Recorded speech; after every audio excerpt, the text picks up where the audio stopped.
Donc nous avons commencé avec Michel Sapin à nous interroger sur les perspectives avec la réforme notamment du 5 mars qui va bientôt rentrer en application. Et on va poursuivre cette réflexion avec ceux qui, au niveau interprofessionnel, construisent le dialogue social à la française ou la négociation sociale à la française. J'imagine que certains souhaiteront peut-être un débat sémantique. On voit bien que derrière la sémantique, il y a un vrai enjeu de fond. Ils sont à la fois les interlocuteurs des pouvoirs publics et les représentants des organisations patronales et syndicales composées elles-mêmes d'une multitude d'organisations. Dans une entreprise, on pourrait parler de base et de sommet. Là, c'est un petit peu plus compliqué. Je pense que si on interrogeait chacun, il pourrait nous en livrer des exemples. On ne peut pas parler de rapport hiérarchique. Vous n'avez donc pas une tâche simple en tant que représentant soit du patronat, soit des syndicats. Enfin, messieurs et madame, je dois dire que je suis assez contente de ne plus être seule parce que cet après-midi était très masculine. Mais le dialogue social s'écrit aussi au féminin. Je précise que toutes les organisations professionnelles et syndicales ont bien sûr été invitées, mais certaines n'ont pu être disponibles compte tenu de l'intensité des réunions dans la période. Donc un très grand merci à vous 6 donc, d'avoir accepté de participer à ce débat. Nous avons Dominique Corona. Alors nous n'avons pas d'étiquette, donc je vais me pousser un petit peu. Donc Dominique Corona, donc, qui est à ma gauche, secrétaire national de l'UNSA. Thierry, je vais faire dans l'ordre, Joseph Touvenel. Après, il ne faut pas que je me trompe dans le titre. Vice-président de la CFTC. Bravo. Donc, vice-président de la CFTC. Michel Guilbault, vous êtes directeur général du MEDEF. Thierry Cadard, secrétaire national de la CFDT. Bernadette Groison, donc secrétaire générale de la FSU. Et Pascal Pavageau, secrétaire confédéral de Force ouvrière. Contenu, modalité, acteurs, à travers les exemples concrets sur lesquels on s'est penché depuis le début de l'après-midi, on a vu comment les acteurs sur le terrain s'emparent des textes de loi, des accords. Alors il nous manque un volet, celui du dialogue social dans la fonction publique. Donc on va faire une forme d'aparté, puisque nous en avons des acteurs, donc Bernadette Groison, vous avez aussi Pascal Pavageau, vous avez en charge pour la Confédération FO la fonction publique, Dominique Corona, vous avez pas mal de fonctionnaires dans vos troupes, et tous les autres. Seul Michel Guilbault va pouvoir écouter de façon intéressée pour voir si tout le monde a les mêmes difficultés dans tous les secteurs. Bernadette Groison, je crois que vous vouliez dire un mot. Vous avez une loi, vous aussi, sur la fonction publique qui a été négociée d'abord, puis ensuite adoptée. Oui, on a eu un parallèle de ce qui s'est passé dans le secteur privé, avec une négociation tout d'abord effectivement d'un accord qu'on appelle les accords de Bercy en 2008, dont nous sommes signataires, et qui reprend un certain nombre d'éléments qui ont été évoqués tout l'après-midi, je n'y reviens pas, mais dont deux qui étaient essentiels à nos yeux et qui ont été les raisons majeures pour lesquelles nous avons signé cet accord. D'une part, une représentativité des organisations syndicales fondée sur le vote des personnels, et j'entendais le ministre à l'instant parler de la légitimité, de ce qui doit légitimer les organisations syndicales. Nous sommes profondément convaincus qu'une organisation syndicale est effectivement légitimée par le nombre de personnels qu'elle représente et par du coup la voix qu'elle porte, et c'est son poids dans les négociations, dans les discussions. Le deuxième élément est celui des accords majoritaires. Alors tout cela n'est pas en place puisque la loi pour la fonction publique a été fondée en 2010, qu'il faut attendre les élections professionnelles de cette année pour que tout cela soit définitivement acquis et se mette en place. Mais ce deuxième élément, aller vers des accords majoritaires, pour nous, nous semble effectivement aussi important, puisqu'on ne peut pas, à notre sens, imposer des accords contre l'avis d'organisations qui représentent majoritairement, effectivement, les personnels.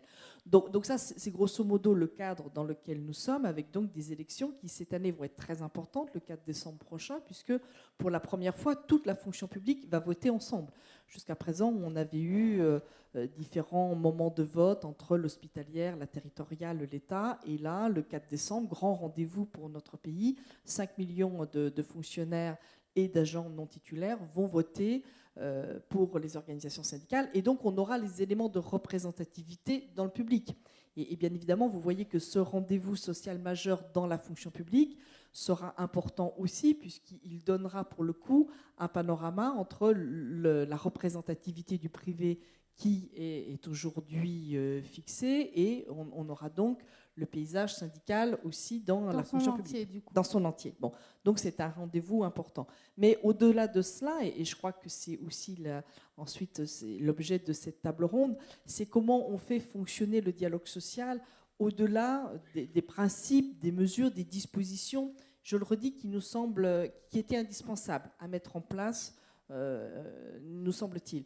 Mais ces dispositions de représentativité, elles sont liées pas seulement, et là je rebondis aussi sur les propos du ministre, pas seulement à la nécessité de mieux cadrer, de faire évoluer parce que les choses ont changé depuis en gros la libération comme il l'évoquait, mais aussi parce que la société a changé et que le paysage syndical aussi a changé.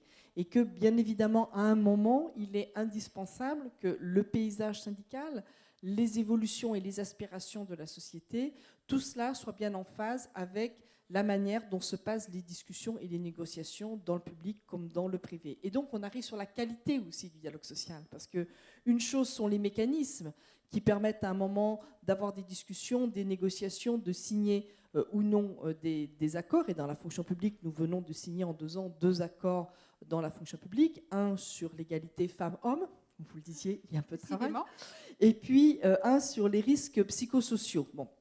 Donc, voilà, les nouveaux mécanismes, tout cela fonctionne ou ne fonctionne pas. Bon, je dirais après, on signe pas, ça c'est autre chose. Mais il n'y a pas que cela. Je crois que dans le dialogue social, il faut s'interroger aussi sur la qualité du dialogue social et sur la manière dont se mène le dialogue social. C'est-à-dire C'est-à-dire, pareil, vous voyez, dans la fonction publique, la ministre de la fonction publique, dans le cadre de l'agenda social, ouvre des discussions sur la qualité du dialogue social, et elle propose que nous fassions un bilan de la manière dont a été mené jusqu'ici le dialogue social et où ont été, dans les conditions dans lesquelles ont été prises des mesures et des accords ou non signés. C'est-à-dire que, et ça vient d'être évoqué là aussi précédemment, pour aboutir sur des discussions ou dans des négociations, il faut d'abord qu'il y ait toutes les conditions pour que ce dialogue fonctionne. Il faut donc qu'il y ait des objets, je dirais, concertés, des objets communs, des envies, d'un côté comme de l'autre, de discuter d'un certain nombre de sujets. Et donc, si je prends la fonction publique, parce que la FSU, nous sommes représentatifs que dans la fonction publique, donc je me garderai bien de parler des autres secteurs, la manière dont est prévu et défini l'agenda social dans la fonction publique, on procède déjà par une discussion sur les sujets dont nous voulons parler. Ça ne veut pas dire, disant cela, pas non plus au pays des bisounours, comme ça vient d'être dit, ça ne veut pas dire que ça fonctionne. Et ça ne veut pas dire que nous avons tous les sujets sur la table. Par exemple, nous demandons l'ensemble des organisations syndicales de la fonction publique à la ministre d'ouvrir des discussions pour prolonger les discussions entamées sur les droits et moyens aux organisations syndicales.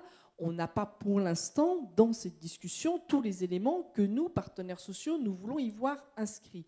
Mais il est important d'avoir une concertation au préalable sur de quoi voulons-nous parler les uns et les autres. Il y a ensuite la manière, je fais vite, parce que je suppose qu'on pourra y revenir, il y a ensuite la manière dont se mènent ces discussions. Le dialogue social ne peut pas être simplement on se parle, on s'écoute.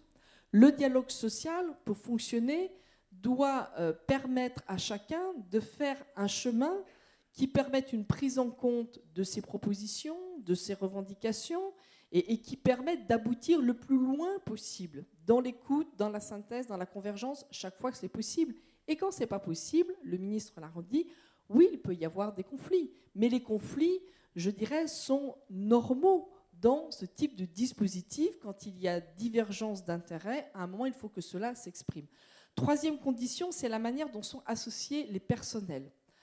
Disant cela, c'est quelque chose qui peut paraître contradictoire, mais qui pour nous ne l'a jamais été et sur lequel nous sommes très au clair. Ce sont les organisations syndicales qui négocient, nous sommes les représentants des personnels, mais bien évidemment qu'il doit y avoir une forme d'association des personnels aux discussions qui sont menées. C'est notre travail d'organisation syndicale et nous le faisons généralement, en tout cas pour mon organisation, à chaque fois qu'il y a des discussions, nous associons du mieux possible les personnels. Nous pensons que l'administration doit aussi avoir ce souci d'explication, d'information des discussions qui sont menées. Et puis ensuite, il y a l'aboutissement des discussions ou des négociations.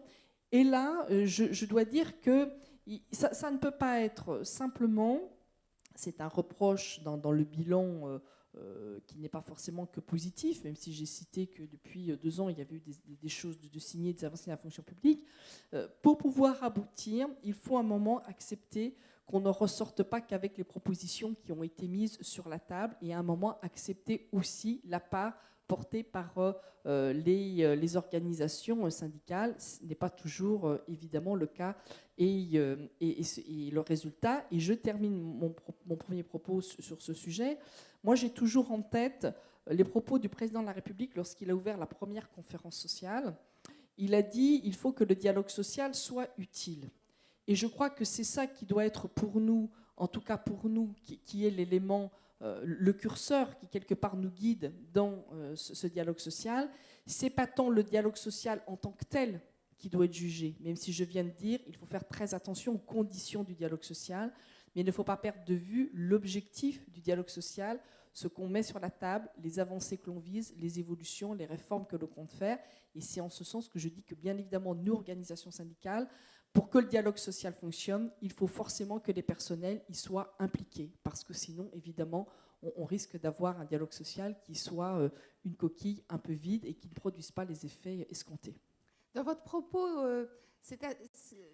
je suis assez marquée par le fait qu'il y a des préoccupations communes qui se dégagent très clairement dans la conduite du dialogue social, que ce soit dans l'État ou bien dans les entreprises. On n'a peut-être pas, alors là du coup je m'en veux, peut-être pas assez évoqué cette question du lien entre les représentants du personnel, même si on en a un petit peu parlé, et les salariés qu'ils représentent.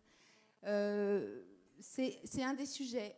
On constate que dans les règles, quand même, il y a tout un tas de points communs et ce sera très intéressant dans l'avenir de voir comment vous, dans la fonction publique et puis dans le secteur privé, comment vont se nouer ces règles de négociation maintenant que la représentativité, c'est la même chose, qu'on négocie des accords même si leur valeur juridique n'est pas tout à fait la même.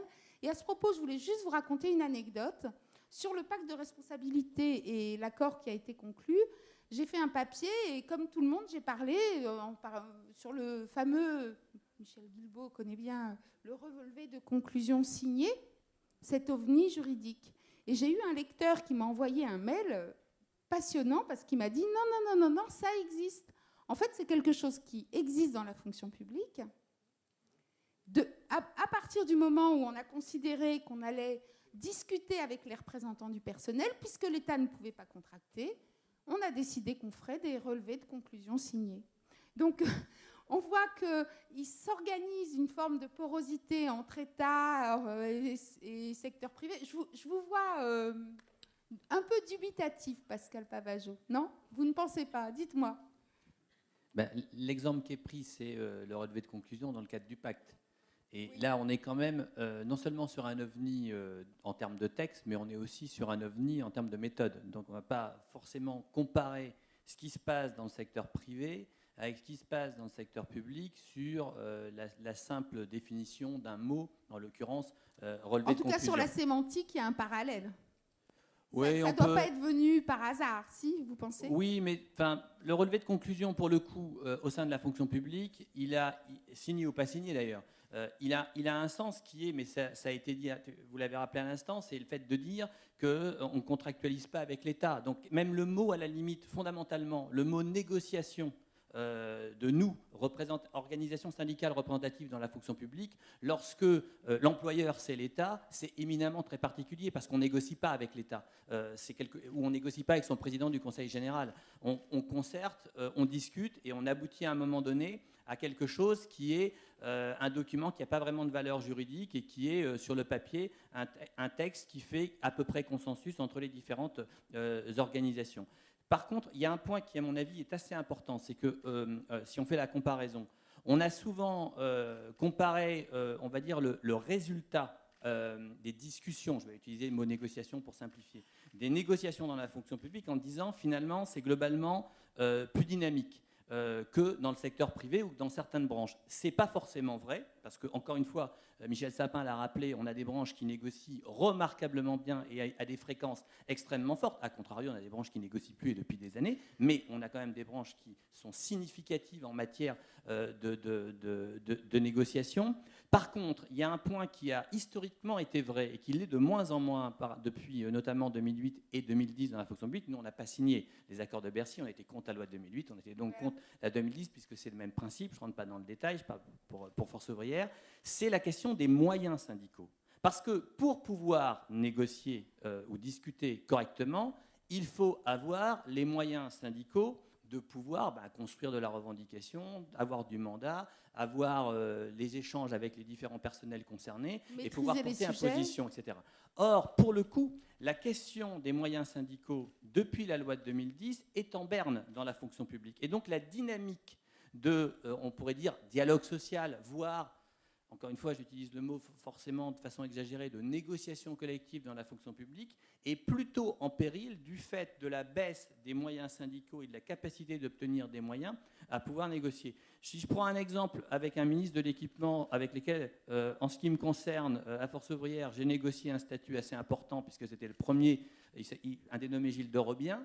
À l'époque, on s'est appuyé sur une capacité de moyens syndicaux dans l'ensemble du ministère, mais d'une manière générale en interfonction publique, parce que c'était un premier texte interfonction publique, qu'aujourd'hui, les camarades, moi, de ma fédération, de la même fédération, du même périmètre, non plus. Alors que, paradoxalement, on a augmenté en termes de représentativité au sein du même ministère. Donc il faut faire très attention à un moment donné à ne pas assécher la capacité d'obtenir des accords ou des textes favorables, en l'occurrence des statuts pour la fonction publique ou l'amélioration de conventions collectives ou de NAO, etc., dans le privé, en réduisant les moyens syndicaux, notamment dans le public. Il faut au contraire aller vers une augmentation. Ça, c'est un point fondamental, la question des moyens syndicaux, de pouvoir permettre d'avoir les moyens syndicaux. Et nous pensons que la loi de 2008 et la loi de 2010, au contraire, sont même plutôt des clapets anti-retour pour ceux qui, à un moment donné, ne franchissent pas des seuils. Pourquoi pas 8, pourquoi pas 10, pourquoi pas 15, pourquoi pas 5, en matière de pourcentage, peu importe. Ça, c'est un vrai problème en termes de moyens syndicaux. Tout se négocie, oui et non, parce que non. Alors sur le truc de 2008, moi je suis désolé, mais la négociation, on peut en reparler. Sur les accords de Bercy, on pourrait aussi en reparler. Donc il faut faire très attention. L'accord sur la forme pro et sur la loi du 5 mars, c'est un accord interpro sur la forme pro. Ce n'est pas un accord sur le reste du contenu, c'est-à-dire sur la suite de la loi de 2008. Donc attention à ce qu'on laisse supposer. Il n'y a pas d'accord sur la discussion de la loi du 5 mars, eu égard à la suite des éléments de dialogue social en continuité de la loi de 2008. Donc, de ce point de vue-là, oui, tout se négocie éventuellement. On peut aussi établir le rapport de force, sauf qu'à nouveau, le rapport de force, c'est bien d'avoir des moyens syndicaux pour pouvoir l'établir. Voilà, ça, c'est un point qui, à mon avis, est extrêmement important.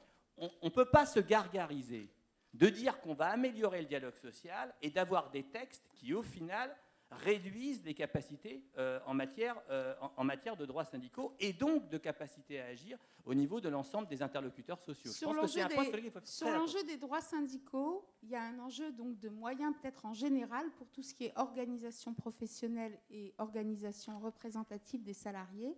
Est-ce que vous, Michel Guilbault, sur les organisations professionnelles, vous avez aussi ce sujet des moyens, c'est-à-dire de la capacité d'expertise qui est ressortie très clairement dans les témoignages d'entreprises, par exemple, ou les enjeux de branche? Bonjour tout le monde.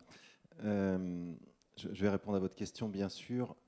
Peut-être aussi pour rajouter une autre dimension dans notre débat.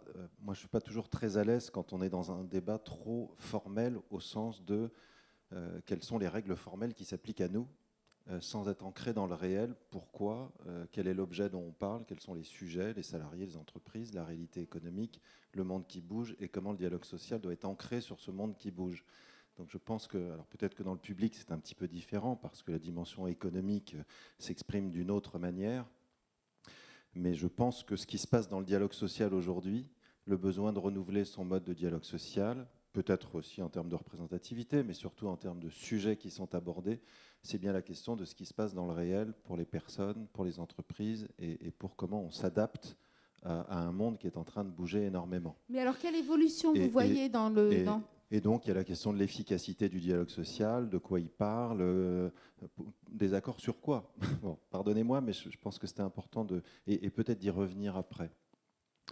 La question des moyens pour les organisations d'employeurs, elle se pose certainement différemment des organisations syndicales. Ça ne me paraît pas anormal.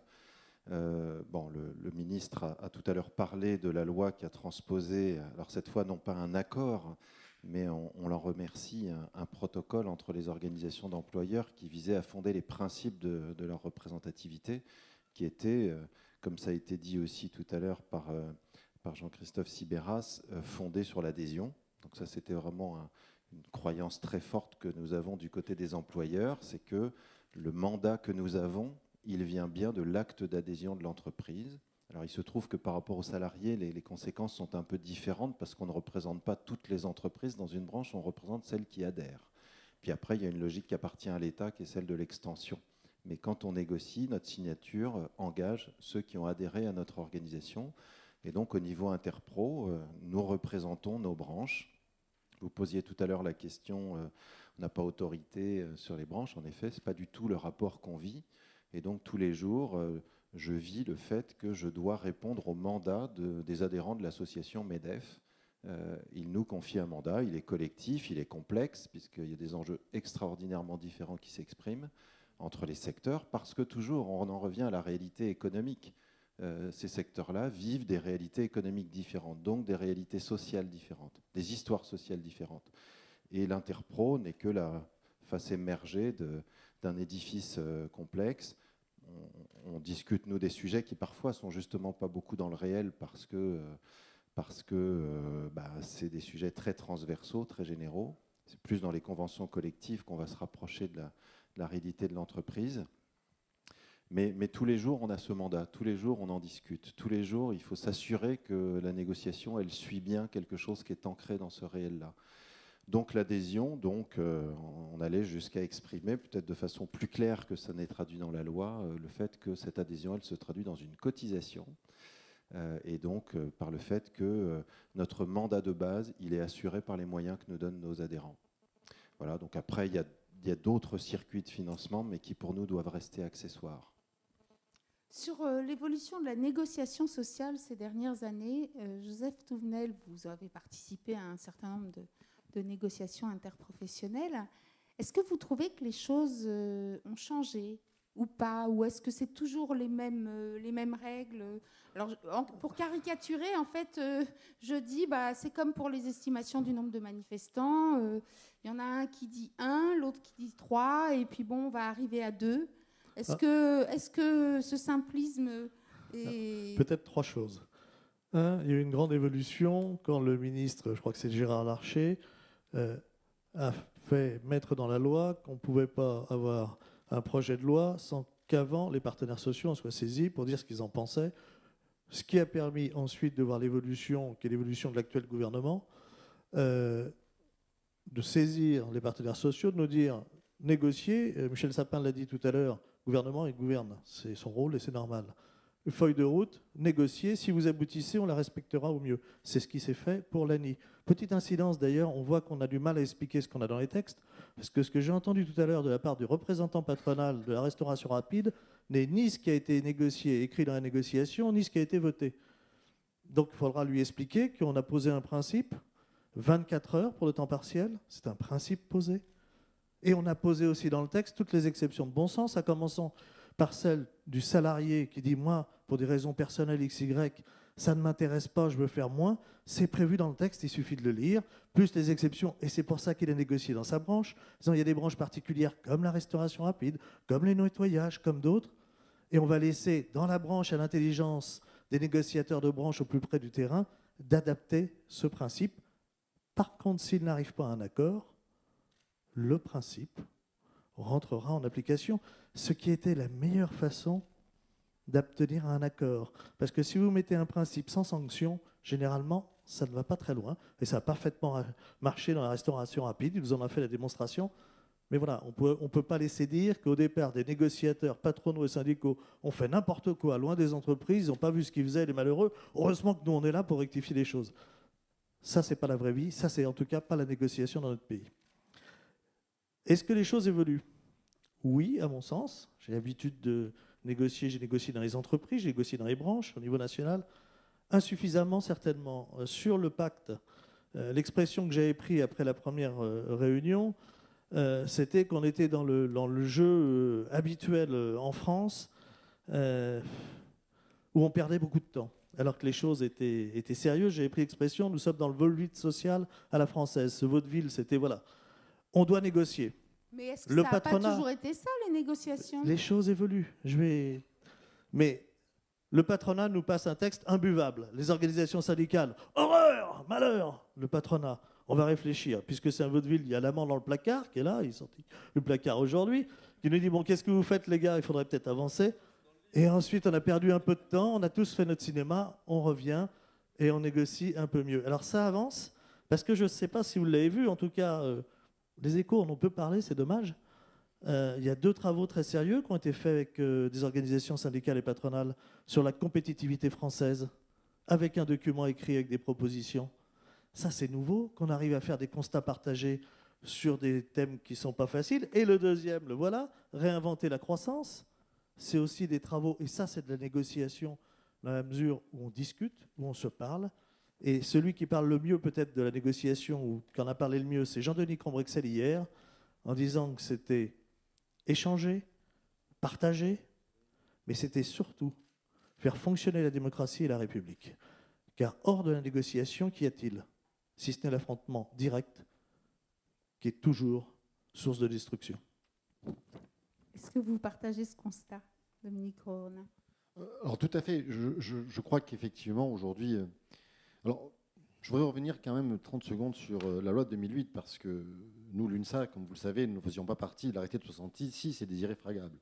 Alors c'est vrai que c'était peut-être plus simple pour le dialogue social dans les branches, mais pour nous, c'était beaucoup plus compliqué. Je vais prendre mon exemple. Dans mon entreprise, quand j'ai voulu monter... Votre entreprise? À l'époque, c'était une grande mutuelle étudiante. Et effectivement, dans mon entreprise, quand j'ai voulu me présenter... au suffrage universel, on m'a empêché. Je suis passé en procès. C'est-à-dire qu'immédiatement, mon employeur, avec quelques organisations syndicales, m'ont dit non, tu n'es pas représentatif. On m'a sorti arrêté de 66, qui franchement, je ne le connaissais pas. Je suis né en 67. Donc, vous voyez, c'était pour moi quelque chose qui était un petit peu dépassé. Et on était dans un monde figé, qui n'évoluait pas dans le dialogue social, avec effectivement des gens, avec des partenaires sociaux qui ne souhaitaient pas visiblement que ça évolue. Alors nous, l'UNSA, on a eu des centaines de procès. Des centaines de procès. La loi de 2008 nous a permis quand même aujourd'hui de pouvoir être représentatifs dans plus de 80 branches, ce que nous ne pouvions pas avant, puisque chaque fois, il fallait que la DGT mène une enquête sur notre audience, sur notre capacité à négocier ou non, etc., etc. Quoi de plus normal quand même que notre représentativité soit assise sur l'élection. Je pense qu'aujourd'hui, si on veut représenter les salariés, il faut effectivement se baser sur quelque chose qui est concret, c'est l'élection, c'est l'urne. Voilà. Alors après, 8, 10, 5, 15, c'est un autre débat. Mais que l'élection soit quand même, je dirais, le fer de lance du dialogue social et de la représentativité, me semble une chose extrêmement bien. Et d'ailleurs, je remarque que les échos que j'ai dans certaines branches font que l'arrivée d'un 5e larron ou d'un 6e larron fait que ça modifie un peu, ça change un peu de la routine, ça donne de nouvelles perspectives. Bref, ça remue un peu. Et je trouve qu'effectivement, par moment, il faut un peu remuer. Sur le dialogue social en tant que tel, je crois qu'aujourd'hui, il y a de nouveaux leviers qui sont en train d'apparaître qui me semblent extrêmement importants. La loi de sécurisation de l'emploi, par exemple, avec la base de données unique, va nous forcer aujourd'hui à discuter de stratégie plus que nous le faisions par le passé. Et je crois que ça, c'est fondamental aujourd'hui. C'est extrêmement fondamental. Mais ça veut dire qu'il va falloir avoir de la loyauté, avoir de la formation, c'est-à-dire être capable de former nos élus à parler stratégie avec les employeurs, mais il va falloir aussi que les employeurs soient formés à nous parler stratégie. Et là, il y a un enjeu commun important.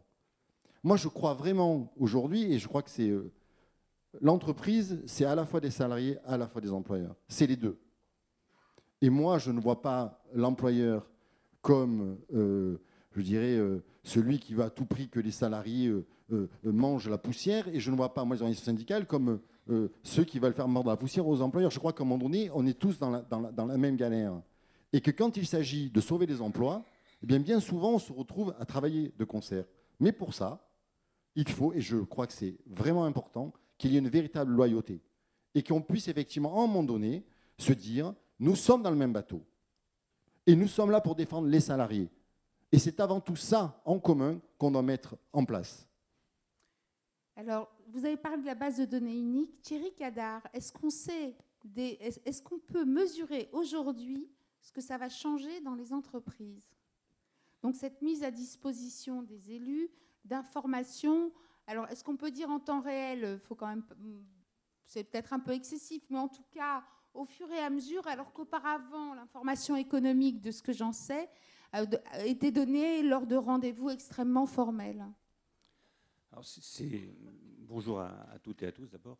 C'est difficile de dire aujourd'hui ce que ça va donner, hein, puisqu'on en est vraiment aux prémices. On a un arrêté qui vient de définir ce qu'on allait mettre dedans. Enfin bon, donc par contre, ce qu'on peut dire quand même, c'est clair, c'est que c'est un enjeu fondamental.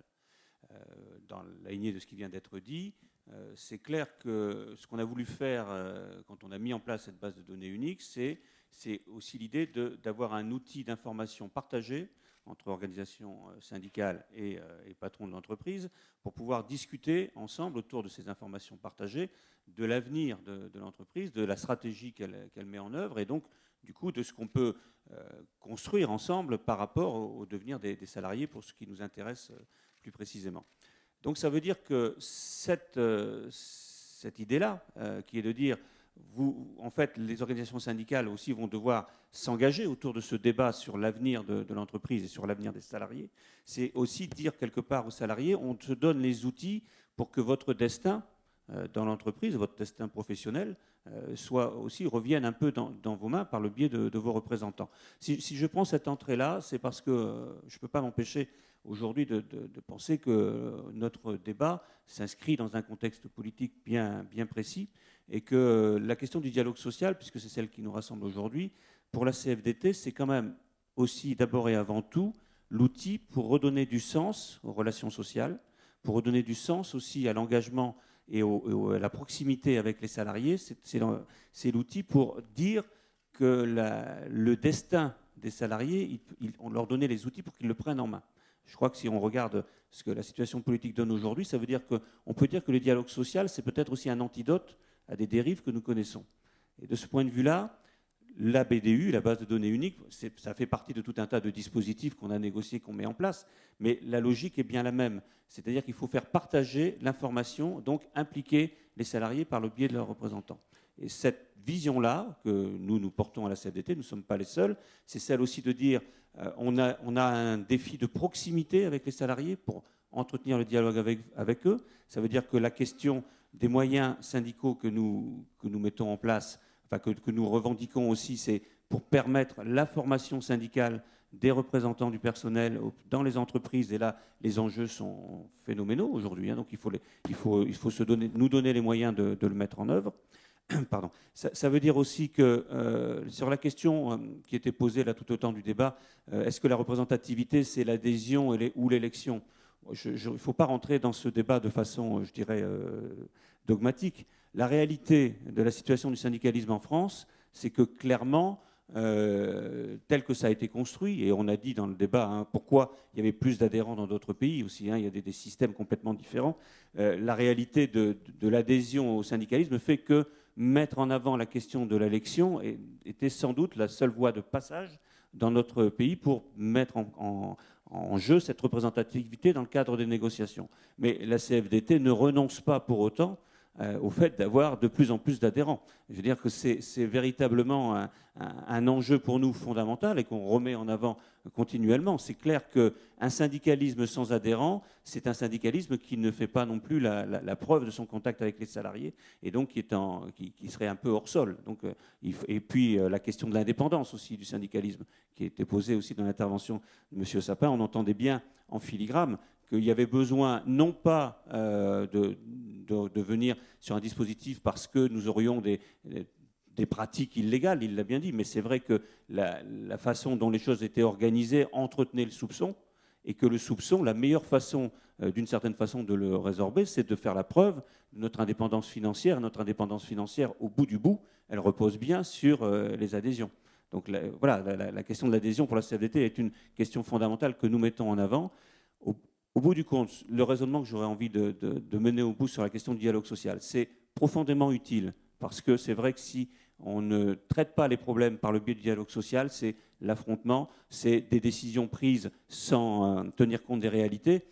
Pourquoi il y a eu la loi Larcher, pourquoi il y a eu cette évolution du dialogue social dont on parle aujourd'hui, c'était quand même suite à des événements extrêmement douloureux où le législateur s'était permis des intrusions non réfléchies sur le domaine social. Donc voilà, on est bien en réaction à ça, et c'est positif. Donc dialogue social... Et un conflit mémorable. Oui, un conflit mémorable, mais qui venait après d'autres aussi. Je crois que si on regarde l'histoire des relations sociales, on a eu plusieurs fois ce type de situation, une entrée du législateur de façon brutale sur un champ social, un conflit plus ou moins mémorable et à la fin un recul en toute catastrophe où on laisse finalement le sujet complètement sur la table et dans un état désastreux sur lequel on ne peut pas y toucher pendant plusieurs années. Je crois Mais que la différence, c'est que à cette époque-là, on a eu une loi qui, du coup, a modifié les règles, alors que jusqu'à présent, on avait du retrait. On a eu une loi par ailleurs, et cette loi qui a modifié les règles, est-ce que c'est, en quelque sorte, est-ce que c'est elle qui a ouvert la voie pour qu'on puisse aller jusqu'au dialogue économique, à discuter donc ensemble de paramètres qui sont les paramètres de la vie de l'entreprise? Michel Gulbeau.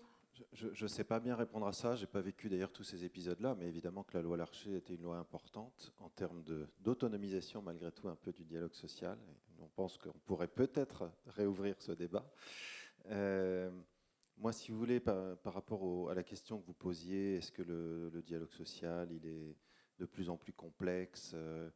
Bon, à nouveau, il y a les règles formelles. Mécaniquement, je pourrais vous dire, l'interpro, c'est compliqué. Parce qu'on est 3 plus 5, une combinatoire de négo à 8 acteurs, c'est plus compliqué. Voilà, bon, ça c'est vrai que c'est de la réalité contingente de ce qu'on fait dans la négociation. Et il faut arriver à gérer cette complexité. Mais moi je pense plus à de la complexité de fond, si on revient quel est l'objet du dialogue social. Je vois plusieurs facteurs de complexité qui font qu'il y a au fond une exigence de modernisation du dialogue social. C'est le rythme de changement du monde dans lequel sont les entreprises et les salariés. Il y a une espèce d'accélération, c'est très banal ce que je dis, mais malgré tout, ça va à toute vitesse. Les entreprises sont de plus en plus dans un champ international. Les modèles économiques changent, les relations interentreprises changent, le numérique apporte des transformations considérables, les modèles économiques changent. La crise économique dure depuis 5 ans. Donc ça nous anesthésie un petit peu et du coup ça nous empêche de voir ces changements qu'on peut aussi prendre en positif. Et donc je pense que du coup ça introduit de la complexité sur de quoi on discute. Quand on fait une négociation très très importante, très large dans son champ comme la sécurisation de l'emploi fin 2012, début 2013, on parle vraiment de sujets, comment ça se passe sur le marché du travail. Mais est-ce que le sujet, c'est pas qu'aujourd'hui on a moins de choses, j'allais dire, à échanger? Non, Du coup, on a des accords qui sont beaucoup plus globaux, où on va de la complémentaire santé pour les salariés à la procédure sur les licenciements éco, non? Enfin, je ne sais pas, je ne veux pas non plus donner des leçons sur le passé, mais je crois qu'au contraire, c'est le fait qu'il y a plus de choses sans doute à discuter, parce que ce que je viens de dire appelle le dialogue économique, appelle Je la base. disais à négocier, pardonnez-moi, à donner en contrepartie. C'était ça que je Alors, voulais dire. on est peut-être moins dans le social, on est dans le social économique. Comment on partage le fait qu'il y a ces réalités différentes, qu'un salarié il va vivre un parcours différent, que c'est pas juste les avantages sociaux qu'il va négocier dans une entreprise individuelle qui vont conditionner son parcours et son devenir professionnel. D'autres champs de complexité, j'appelais ça un peu l'obligation de rendre des comptes. Ça peut paraître un peu bizarre, mais dans le dialogue social aujourd'hui, je pense que nous sommes peut-être plus regardés qu'avant. Nous gérons du paritarisme, donc transparence financière, le ministre en a parlé tout à l'heure. C'est de la dépense publique. On est regardé par nos concitoyens sur comment on gère ça. On est regardé par toute une série d'acteurs sur le champ de la négociation, sécurisation de l'emploi. Tous les think tanks qui s'intéressent au marché du travail, au contrat de travail, etc., nous ont regardé. Même l'assurance chômage, tout récemment, le nombre de rapports qui sont sortis récemment sur comment on pouvait inciter au retour à l'emploi. Donc nous, ça exige de notre part, on le fait volontairement parce qu'on pense que c'est de l'intérêt collectif, mais et ça nous oblige à discuter avec d'autres que les purs négociateurs, des observateurs extérieurs, des gens qui sont des sachants. Et puis il y a aussi les questions de champ de représentativité, puisque nous discutons, nous avons un rôle déterminant par la loi Larcher sur l'interprofessionnel, mais on sait bien qu'on ne couvre pas le fameux, ce qu'on appelait le hors-champ, qui s'appelle maintenant multiprofessionnel, mais qui ne couvre pas encore non plus tout. Donc ça veut dire qu'il faut discuter avec ces acteurs, et on l'a d'ailleurs formalisé. Il y a le fait que notre dialogue doit s'adapter à toutes les réalités microéconomiques des entreprises. Voilà, donc je pense que c'est en effet des champs de complexité qui conditionnent maintenant les sujets de négociation. Quand on va ouvrir bientôt une négociation sur la modernisation du dialogue social, l'objectif, ça va être de simplifier ce qui se passe dans l'entreprise pour donner du sens, exactement comme c'était dit tout à l'heure. Peut-être, je m'aventure, mais élaguer les exigences formelles pour venir vers le réel. Et du coup simplifier et sortir de ça, choses. C'est le positionnement de votre organisation Non, mais professionnelle. quand on en parle avec les collègues des organisations syndicales, c'est des choses qu'on se dit, c'est-à-dire comment le dialogue formel ôte du sens et empêche d'être sur le réel de l'entreprise. Alors peut-être parce que en fait, le problème, c'est que là, normalement, on a dépassé l'heure. Je vous propose de refaire un tour rapidement. Bernadette Groison, très rapidement, vous vouliez dire quelque chose ? Non, mais parce que je crois que la question que vous posez à cette table ronde, quelle perspective pour le dialogue social, elle est importante dans le moment où nous sommes, de ce que nous avons connu, notamment depuis 2 ans, en termes de dialogue social. Mais je crois vraiment que ce serait une erreur de nous cantonner à regarder uniquement les conditions du dialogue social. Le dialogue social en lui-même ne suffit pas. Et je dis cela après avoir dit auparavant que nous sommes très attachés à la qualité du dialogue social, à le faire évoluer, etc. Donc je ne dis pas que les questions de représentativité, de la manière dont on conduit le dialogue social ne sont pas importantes et qu'il ne faut pas les traiter. Mais si on ne regarde pas effectivement l'objectif que l'on vise, l'efficacité que l'on cherche à travers le dialogue social, on ne réglera pas ni les questions des mutations, des évolutions nécessaires, et il y en a beaucoup aussi à conduire dans la fonction publique, ni le rapport des salariés aux organisations syndicales. Parce que moi, je suis un peu moins optimiste que d'autres de mes camarades ici quand je regarde les sondages.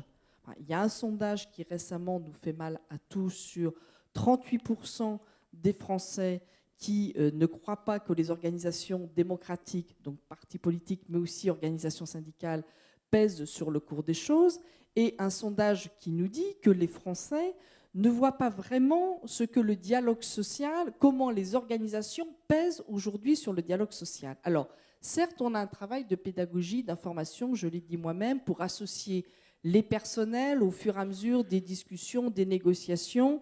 Cela ne se fait pas magiquement, il ne suffit pas qu'on les représente pour que sur le terrain, les choses soient appropriées, soient discutées et que l'on arrive à convaincre. Mais en même temps, ce qui rendra confiance, je termine, et je vais vous donner un exemple dans la fonction publique, ce qui rendra confiance dans le dialogue social, ce qui recrédibilisera les organisations syndicales, et pour la FSU, nous faisons partie de ceux, et je pense que toutes les organisations, en tout cas beaucoup d'organisations syndicales dans ce pays le partagent, de la nécessité d'organisations syndicales qui se portent bien, qui existent et qui font leur travail, y compris quand elles sont d'accord ou en désaccord.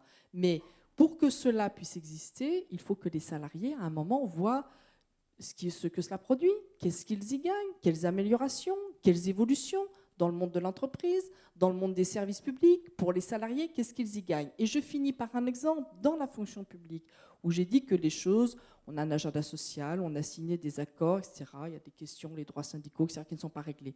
Un sujet sur lequel nous n'arrivons pas à obtenir l'ouverture de négociations, toute organisation syndicale confondue, et nous sommes nombreux, parce que nous sommes 8, 9 organisations, si on rajoute les autonomes à la territoriale, donc vous voyez, on est nombreux aussi, et on y arrive malgré tout. On demande l'ouverture de négociations sur les salaires. Ce n'est pas un scoop, tout le monde sait que dans ce pays, 4 années de gel des salaires, on demande l'ouverture de négociations. Le gouvernement nous répond, M. Sapin est là, il sourit, il se dit, bon voilà, encore, je connais cela par cœur, mais le gouvernement nous dit, on ne peut pas, la crise, etc. Donc, comment voulez-vous, je termine, oui, mais je donne cet exemple, il peut être caricatural. Oui, pouvoir mais, passer tout le monde là. Oui, mais je termine une phrase. Je dis à travers cela que pour que le dialogue social, on arrive à le moderniser, qu'il soit crédible, il faut aussi que les salariés, à un moment, y retrouvent une satisfaction et voient que les questions qu'ils posent, leurs préoccupations, emploi, salaire ou autres, sont aussi traitées et qu'ils ont à y gagner. Sans cela, on aura des discussions intéressantes, mais le dialogue social, à un moment, je le redis, ce n'est pas la méthode en elle-même qui compte, c'est l'efficacité et ce qu'il produit. Pascal Pavageau, je voudrais vous interroger sur ces réflexions économiques qui se développent entre tous les syndicats et le patronat. Alors, en 2 phrases, parce qu'on ne va pas avoir le temps d'aller très loin, mais d'ailleurs, Réalité du dialogue social sort un ouvrage sur tous les dialogues économiques dans les entreprises. Et on a vu avec Vibratech que c'est quelque chose qui pouvait apporter. C'est pas de la négociation ou c'est de la négociation? Vous parlez de la valeur ajoutée, ça sert à quoi en Non, fait? c'est pas de la négociation, c'est de la discussion ou du dialogue social. L'intérêt que ça a sur ces délibérations entre nos 8 organisations, c'est de pouvoir avoir des échanges partagés sans l'objectif d'avoir un accord au bout du bout, une signature, mais d'avoir les avis, les analyses des uns des autres sur un sujet qui va éventuellement ensuite être un des sujets de négociation. Dans ces cas-là, on peut considérer que la discussion préalable est une aide à l'ouverture, y compris d'ailleurs du cahier des charges, entre guillemets, de notre future négociation. Ou alors, lorsque, par exemple, le gouvernement va solliciter les interlocuteurs sociaux sur quelque chose comme la loi de transition énergétique. Donc là, c'est intéressant pour nous parce qu'on aura tous à se prononcer sur les parties emploi, sur les conséquences sociales d'un projet de loi qui, là, est très transversal, d'avoir une analyse préalable entre nous, y compris pour se rendre compte que, le cas échéant, on a des analyses convergentes, voire des consensus d'analyse qui font qu'à un moment donné, les acteurs, entre guillemets, du monde de travail que nous sommes, dont nous sommes les représentants, vont pouvoir porter par rapport au gouvernement dans le cadre de son projet de loi, etc. Après, comme Joseph l'a dit, s'il y a des écrits, si des organisations syndicales et patronales souhaitent aboutir à de la production d'écrits, ça a été le cas pour 3 organisations, celles qui ne veulent pas coproduire de documents écrits, en l'occurrence Force ouvrière, se retirent de la discussion. Maintenant, sur l'évolution, 2 points très rapides. 2 mots. 2 mots très rapides, mais qui me semblent être importants. L'un des paramètres d'analyse du résultat de la discussion sociale dans son ensemble, ou du dialogue social en France, c'est effectivement la qualité du nombre d'accords, de textes qui sont discutés dans une branche, dans une entreprise, etc.